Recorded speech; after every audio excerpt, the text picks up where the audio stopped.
Tangerine. The word is a stimuli for me. If I started drawing a figure on the tangerine, right, little by little, the past is going to re-emerge.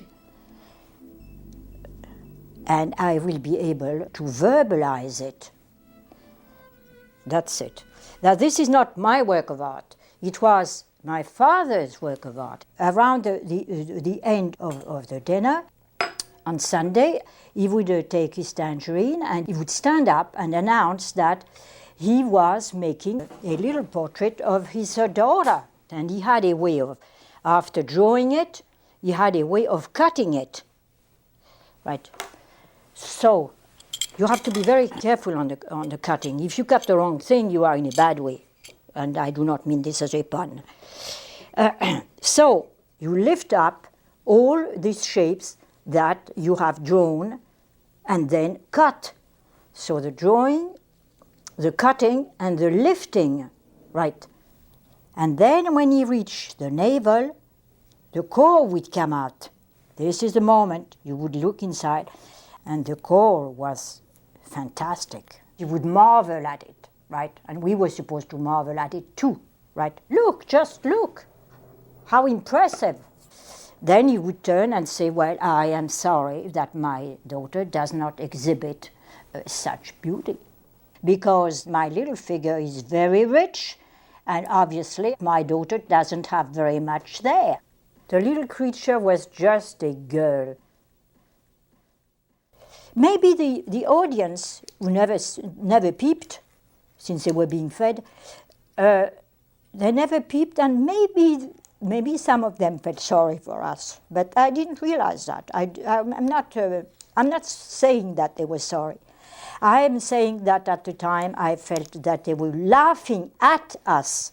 They were not laughing with us, they were laughing at us. And the pain was very great.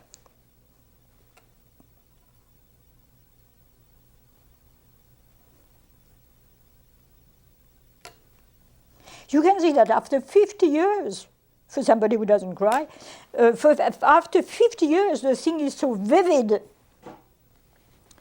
that it is as if it had happened yesterday.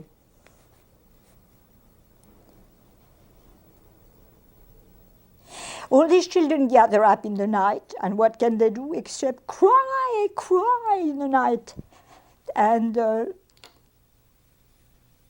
And it is completely useless. All I want to say is that the people who cry in the night like this have a right to do so. They don't do it to be clever, or they don't do it to disturb the peace. They do it because it helps them.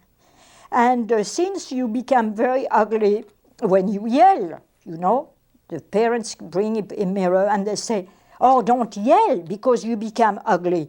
But they meet in the night because they cannot see each other's ugliness.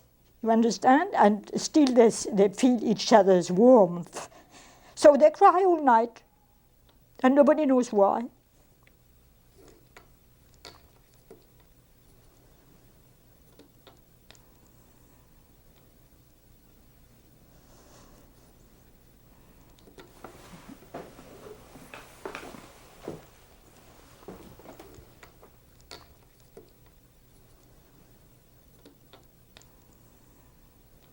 I overcame this trauma through a dream. He was telling his joke, and his eyes fell off on the dinner table, and the cat jumped on the table and gobbled up his two eyes. I had achieved my revenge.